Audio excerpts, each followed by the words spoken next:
We are now ready for Unit 1, Session 2B. We have looked at philosophy very briefly. Now we look at the place of ethics within the field of philosophy. One question we're going to answer is, why would ethics be placed in the Department of Philosophy? Now, W.G. Jones has made this statement quoted in Louis Poyman and Louis Vaughn's book. Philosophy is the eternal search for truth. It is a search which inevitably fails and yet is never defeated. It continually eludes us but always guides us. This free intellectual life of the mind is the noblest inheritance of the Western world. It's the hope of our future. I think something of that sort could be said that moral philosophy or ethics follows these same lines of thinking. Philosophy actually means the love of wisdom. The Greek word philia means love or relationship, like the relationship in a friendship.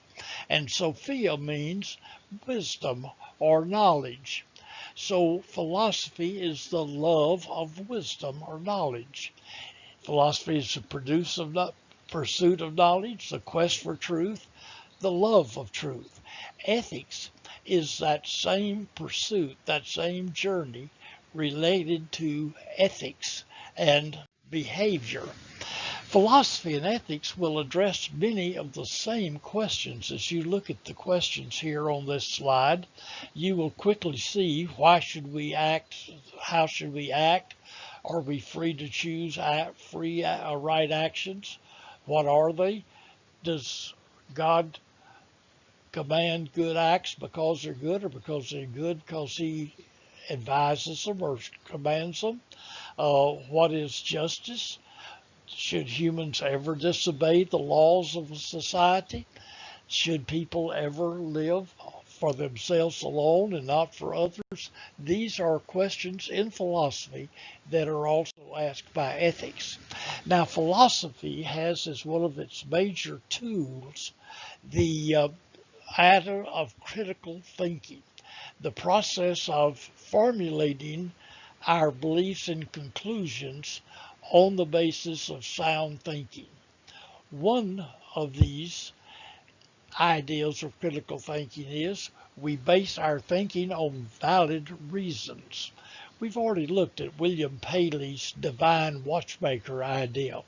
Paley said that if we find a watch made up of little springs and wheels and gears and things, and it keeps good time, this inclines us to believe there must have been an intelligent watchmaker. Some say that seeing a universe that is so fine-tuned and consistent leads us to believe there was an intelligent creator. Another feature of critical thinking is we believe what is based on well-founded evidence. In the Middle Ages, people believed the world was in the center of the universe and the sun went around the earth. The reason for believing this was what they saw, but more, it said in the Bible that the sun stood still on one occasion, and if the sun stood still, it must move most of the time. But when Galileo used his telescope and Copernicus put together the evidence he had, it was discovered that well-founded evidence inclined people to the truth that the sun was in the center and the planets revolved around the sun.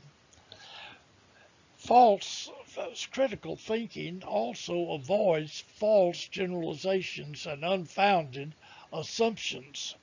My grandmother believed with all her heart that if you had a chest cold, the way to cure it was to rub Vicks salve on the bottom of your feet. Her reason for believing this was she had never known anyone who had a chest cold and rubbed Vicks salve on the bottom of their feet who didn't get well.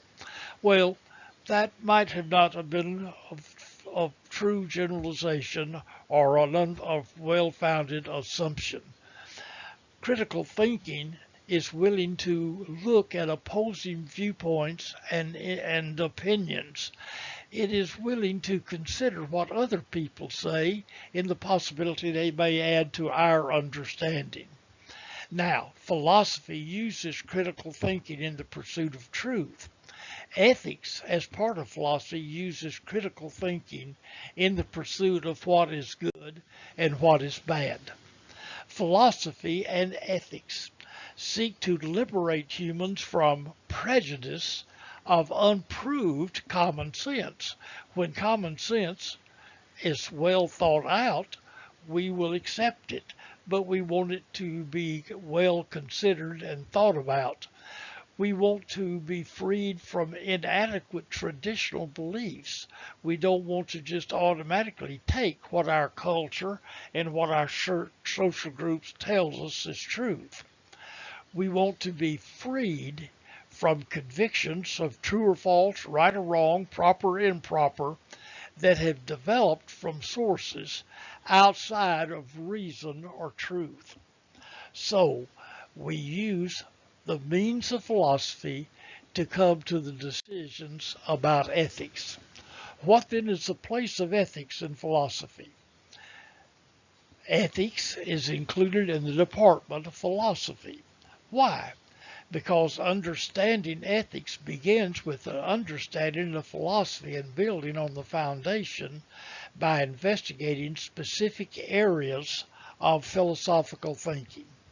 Ethics is that branch or area of philosophy that seeks to guide in decisions about right or wrong, but it wants to do so based on sound reasoning and critical thinking.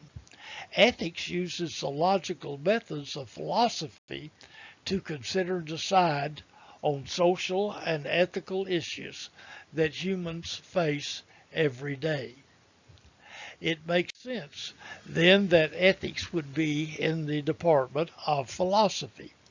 Ethics investigates how people ought to live as individuals and members of societies in ways that correspond to sound thinking and logical decision making. Ethics uses philosophical methods to arrive at decisions concerning human behavior. And so what is ethics?